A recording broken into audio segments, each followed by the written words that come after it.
Bali ano, pauwi na rin ako. Galing ako dito sa may Honda EDSA. PM ako, schedule ng PM na itong motor.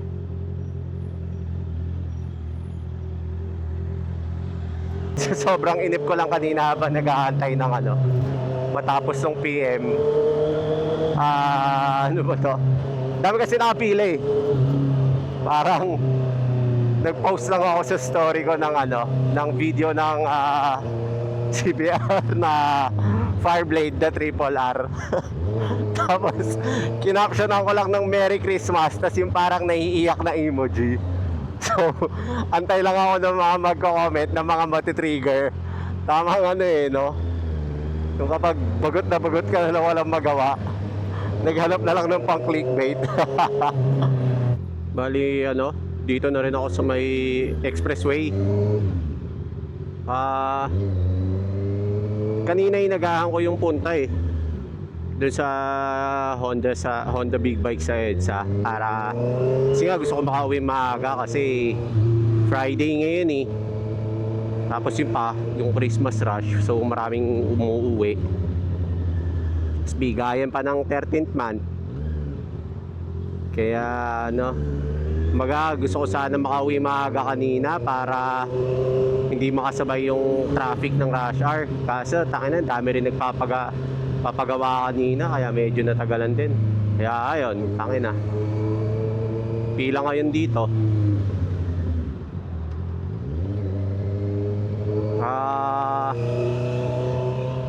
Para iwas inip na lang gawa na kwento na lang, kwento. Ano ba to? At least umaandar naman so hindi ganun ka nakakabagot. Gawa tayo ng listahan ng ng top 5 na Christmas gifts ngayong Pasko. Hindi, kasi magpapasko na rin naman, di ba? So ayun, gawa tayo ng listahan. Itong listahan na to, yung mga regalo na pwede mo ibigay kung meron kang kaibigan, boyfriend or asawa or ginujowa na nagmamotor. So ito yung mga regalo na pwede mong ibigay. Naka-rate to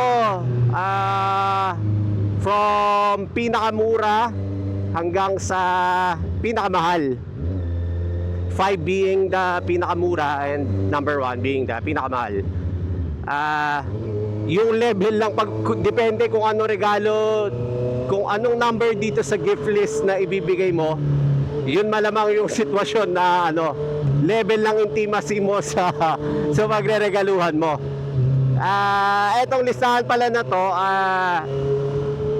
usually kapag may kaibigan ka or may kakilala kang nagbi-big bike, kasi hindi ko naman dahil sa ine-exclude ko yung mga sub 400cc, dahil lang sa parang nagmomotor din ako ng ng scooter, pero iba yung pangangailangan ko.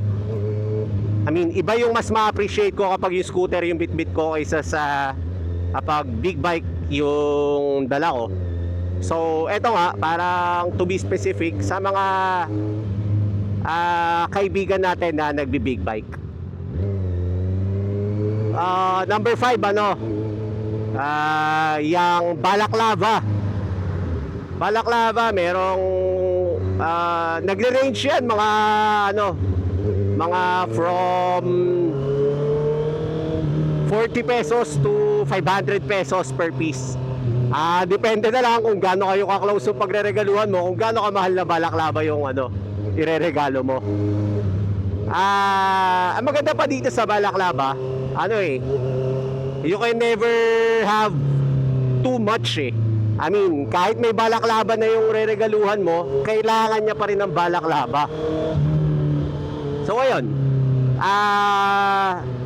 advice ko pala, kung magreregalo kayo ng balaklava na mura, yung tig 40, kahit damihan nyo man lang kahit papaano. Kaya na lang ba? Ano ba naman yung bigyan mo ng 3, 5, di ba? 40 pesos na nga lang tinipid mo pa. Pakita mo man lang na concern ka kahit papaano, kahit plastikin mo na lang. So So ayun, number 5, balaklava. Tapos number 4, ito, gloves. Again, you can never have too much pagdating sa gloves. Usually gears yan. Bakit gloves? Sabihin mo, di, may ginagamit na yung boyfriend ko, yung kakilala ko. So, bakit ko pa regaluhan ng gloves? Ganito kasi yan. Minsan, may mga instances na, ako to be exact, may mga instances na hindi naman talaga ako nagmomotor sa ulan eh. Pero hindi mo maiiwasan na hindi ka abutin ng ulan sa gitna ng ride. Pauwi, papunta Di mo ulan, pauwi, sure ka ba? So, may mga ganun bagay. So, may mga time na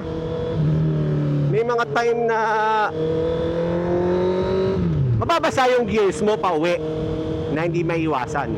Tapos minsan pa, madudumihan pa yan. Lalo na, sabi ko nga, di ba, sa mga nagbi-big bike. Kapag, ganito, umuulan yung ganyan, ang daming talsik ngayon yan. Sa akin, talsik ng So yung gloves, ang dumi yan. Paano kung kailangan niya uli magmotor kinabukasan? Di wala na siyang gagamitin. Either nilalabahan, pinapatuyo, or whatever. Ang hassle gumamit ng di ba? Maruming gloves. So, yung pangalawang gloves na ireregalo mo, napakalaking bagay. Yung mga gloves, parang nagre-range yan, mga from 700 to 4K, 5K na price. Yun, mga magagandang gloves na yun. Ngayon, kung may kaibigan akong nanonood nito, kung re-regaloan niyo ako ng gloves, gusto kong brand Taichi. Low-key talaga para sa akin to para sa mga kaibigan ko na nanonood. So ayun, gloves. Yung number 5 and number 4 na sa list, yan yung mga regalo na alam mo yan, casual na acquaintance lang. Kaya ko sinabi kanina na para nga sa mga nagbi-big bike tong list na to, same can be applied sa mga small bikes, pero bihira yung nakikita ko halimbawa yung gloves, parang sa mga nagbi-big bike kasi yung fatigue sa handlebars na sa tagal na kang nagra-ride, tsaka yung vibrations, nakakapagod pag wala kang gloves. So yung mga nagbi-big bikes, if not all, most of us mas prefer namin na naka-gloves.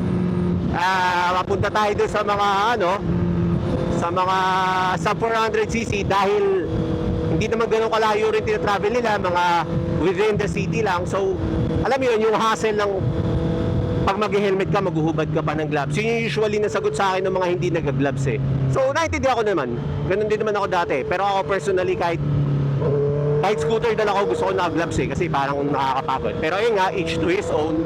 Pero majority ng nakikita ko na naka-scooter, hindi nag-gloves, bibihira, napakabihira. So ayun, balik tayo, number 3 sa list, jacket. Jacket, yung mga jacket, nagre-range yan from 5,000 to 25,000. Yan, depende sa brand. Pero mga 5K, na yan. Palag na yan. Ayun, yung paninang 1 and 2, parang regalo to sa mga casual acquaintance. Yung number 3, medyo nasa gray area ka na. Depende kung gaano kamahal na jacket yung ireregalo mo, yun yung level lang mali siya na itinatago mo sa pagreregaluhan mo. So kung tamang lang, boyfriend pa lang, yan, mga tigpa 5,000 lang siguro. Pero kung mga yung mga nag-e-expect ka na ang tagal yun ng mag-boyfriend, tapos hindi pa rin siya nagpo-propose sa'yo, regaluhan mo ng mga 25,000 na jacket, marirealize niyan, ikaw pala talaga yung gusto niya. At magpo-propose yan. Ako ba naman regaluhan ng 5,000 na jacket? Ewan ko na lang, di pa ako sure doon. So, ayan, jacket. Number 4 sa list, intercom. Wala akong nare-recommend na brand na intercom. Actually, ako nga, wala pa akong intercom eh. Paparegalo pa lang ako sa asawa ko eh. Pero,